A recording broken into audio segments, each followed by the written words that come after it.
میخورمش من میخورمش چه تزریقیه فوریه میخورم فوریه برگردی کم برگردیم برای من کافیه یکم خب بزنیم بابا شیفت بعدی بیایم بنده خدا خسته شده قبل مدرسه نگران نباشین من مأمور بهداری بودم قسمت عضلانیشو بلدم خیلی خوب توضیح بده ببینم چیکار می‌کردین اول به 4 قسمت تقسیم می‌کنیم چی به 4 قسمت تقسیم موزه رو بله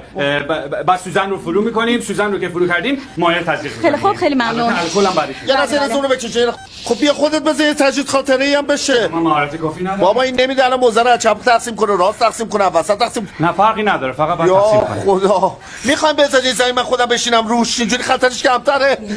وو یا خود یا این از تو چرا میچرخونه خالیش کن دیگه الکل بزنم بله بعد الکل بزنیم نه بعد اول بچشه بیرون بعد الکل بزنه بله بعد بکشیم بیرون تمام شد تو من یه چیزی یادم رفت خدمتتون بگم اینه که ما چک خوشگل تو عضله نمیزدیم وریدیه